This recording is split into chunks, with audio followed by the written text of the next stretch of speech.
আসসালামু আলাইকুম বন্ধুরা, সবাই কেমন আছেন? আজ আবার অনেকদিন পর আপনাদের সামনে আসলাম। আজকে আমি কথা বলবো চর্মরোগ নিয়ে। চর্মরোগ আলোচনা করতে হলে আসলে অনেক সময়ের দরকার, যেটি এই সংক্ষিপ্ত পরিসরে সম্ভব নয়।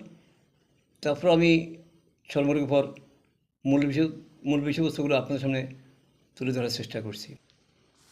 সাধারণত আমাদের শরীরের চামড়ার সন্ধিস্থলে এবং দেহের বিভিন্ন স্থানে চুলকানিযুক্ত যে সমস্ত খোস, পাসরা, দাউদ, একজিমা ইত্যাদি উদ্ভিদ বা রেশ দেখা যায়, এগুলিকে হোমিওপ্যাথিতে চর্মরোগ নামে অভিহিত করা হয়। অনেকগুলো কারণে চর্মরোগ হতে পারে, যেমন অপরিষ্কার অপরিচ্ছন্নতা,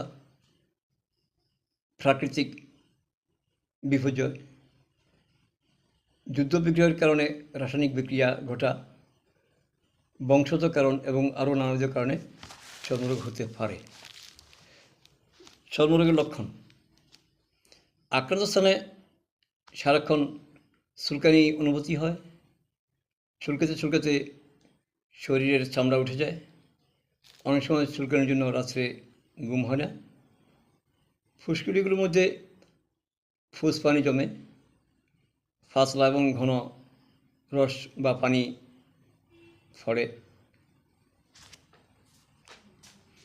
না চুলকিয়ে থাকা যায় না। শিশু, যুবক, বৃদ্ধ যে কোনো সময় এই চর্মরোগে আক্রান্ত হতে পারেন।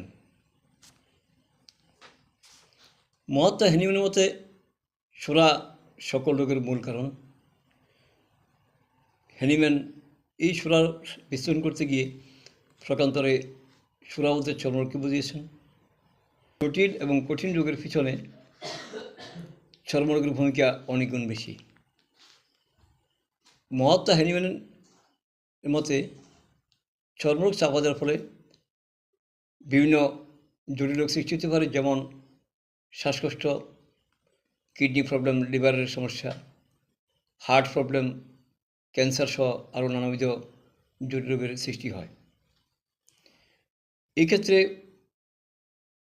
আমরা যারা হোমিওপ্যাথি চিকিৎসা করি, আমাদের কাছে যে সমস্ত পুরাতন রোগী চিকিৎসার জন্য আসেন, তাদেরকে ওষুধ প্রয়োগের পরে দেখা যায় রোগটি উন্নতি দিকে যাচ্ছে, কিন্তু শরীরের চর্মরোগ দেখা যাচ্ছে। এটাই তার উৎকৃষ্ট প্রমাণ। আজ এ পর্যন্ত। পরবর্তী ভিডিওতে চর্মরোগ চিকিৎসা নিয়ে আলোচনা করার আশা রাখি। সবাইকে ধন্যবাদ।